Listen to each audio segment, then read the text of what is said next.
कल रात world war 3 के बाद से तीसरा सबसे बड़ा इजाफा देखा गया S&P 500 में। ये चल क्या रहा है डोनाल्ड ट्रंप साहब की पॉलिसीज के हवाले से? देखिए, पहली बात तो यह है कि आपको एक चीज़ समझनी होगी कि अमरीकी सदर डोनाल्ड ट्रंप, उनको पता है कि उनके पास सिर्फ ये 4 साल हैं, तो वो सब कुछ वो करना चाहते हैं जिसमें वो समझते हैं कि वो अपने आप को एक आउटस्टैंडिंग प्रेसिडेंट, एक ऐसा प्रेसिडेंट जिसने अमेरिका की नई फाउंडेशन रखी है, अमेरिका को दुनिया एक नए लेंस से देखे, ये बेसिकली तो उनके, और वो अपनी एक लेगेसी छोड़ना चाहते हैं। सो ये एक उनका माइंड सेट है। पहली बात तो ये हो गई। दूसरी बात ये है कि फॉर एग्जाम्पल वो समझते हैं कि अमेरिका की जो स्ट्रेंथ है वो इस चीज़ में है कि हम दुनिया की सबसे बड़ी मार्केट हैं, हम कोई $3 ट्रिलियन की प्रोडक्ट्स इंपोर्ट करते हैं, तो पूरी दुनिया को हमारी ज़रूरत है, बिकॉज उनको वो $3 ट्रिलियन चाहिए। एंड ओवरनाइट मार्केट शिफ्ट करना, नई मार्केट्स ढूंढना बड़ा मुश्किल काम है। सो इसीलिए उन्होंने क्या किया कि उन्होंने पहले लोगों को ये जो टैरिफ वॉर्स के बारे में जब बात चली, तो उन्होंने अभी जो 90 डेज़ का मोरेटोरियम लगाया है कि हाँ, हम आपसे नेगोशिएट करना चाहते हैं, जो हमसे बात करेंगे, तो वो बेसिकली अपनी टर्म्स एंड कंडीशन पे समझते हैं कि हमें बात करनी चाहिए। बड़ी तनकीद उनके ऊपर हो रही है, लेकिन वो समझते हैं कि यही एक अच्छा तरीका है। और गो के अमेरिका के अंदर बहुत सारी कंपनियों को स्टॉक उड़ गए।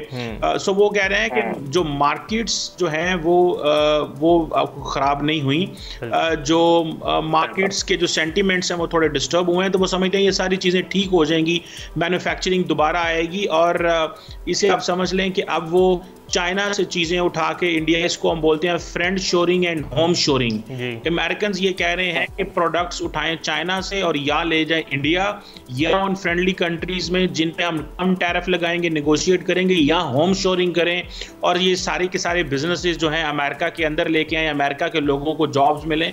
सो उनका माइंडसेट तो इस चीज़ में है, जिस चीज़ में बहुत सारे लोगों के लिए ये एक नई चीज़ है, वो समझ नहीं आ रही, लेकिन वो समझ रहे हैं कि हमारे पास इतने रिसोर्सेज हैं। जैसे फॉर एग्जाम्पल आज अगर देखें तो सिर्फ आज एप्पल ने तकरीबन 600 टन जो आईफोन है वो इंडिया से उठाया है, ताकि जो टैरिफ जो ट्रम्प के टैरिफ है उससे मुतासर ना हो, क्योंकि एप्पल का स्टॉक तकरीबन $325 अरब का जो है वो उड़ गया। तो ये चीज़ें वो देख रहे हैं कि friend shoring and near shoring जो है उसको तकवीयत मिलेगी, चाइना को मजीद कमज़ोर करना है, ये मकसद है, और बाकी दुनिया के तमाम ममालिक के साथ रीनिगोशिएट करना है नई अमेरिकन टर्म्स के ऊपर। वो एक नई बुनियाद रखना चाहते हैं अमेरिका की।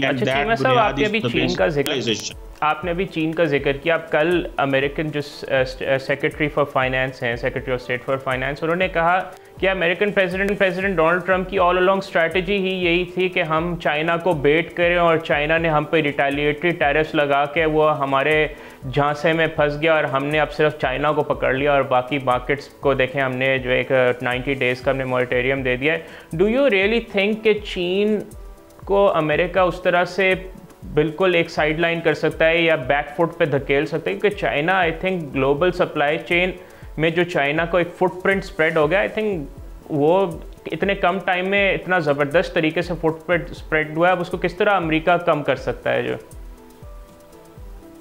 देखिए, अमेरिका को अपनी मार्केट की हद तक गर्ज है। मेरा ख्याल है आज भी चाइना जो है वो $700-800 अरब की जो एक्सपोर्ट आई थिंक करता है अमेरिका में, तो वो समझते हैं कि हम इस चीज़ को मुतासर कर सकते हैं। लेकिन चाइनीज़ मार्केट भी जो है वो मजबूत मार्केट है। उन्होंने भी इसीलिए रिटेलिएट किया है, बिकॉज उनको पता ये इस चीज़ का अंदाज़ा हुआ है कि चाइना की जो पावर है उसको मैयर करने लगी है इंटरनेशनल कम्युनिटी, क्योंकि अमेरिका कहता है कि हम मिलिटरीली चाइना से नहीं लड़ेंगे, हम स्ट्रेटेजिक कंपटीशन क्यों करें, हम क्यों दुनिया में और मुल्कों को एम्पावर करें, हम क्यों दुनिया में इंडिया और साउथ एशिया पैसिफिक के अंदर मुल्कों को, फौजों को असला दें और अपना पैसा लगाएं, हम इकोनॉमिकली अपने आप को मजबूत करें, चाइना को आउटस्मार्ट करें। तो वो ये करना चाह रहे हैं। सो लार्जली $600-700-800 अरब का एक इशू होगा। तो चाइनीज़, मेरा ख्याल है 2-3 साल, तो अगर खुदा ना वो अगर सिचुएशन ऐसी पैदा होती है उनके मुल्क के लिए, तो 2-3 साल में अपनी नई मार्केट ढूंढ लेंगे।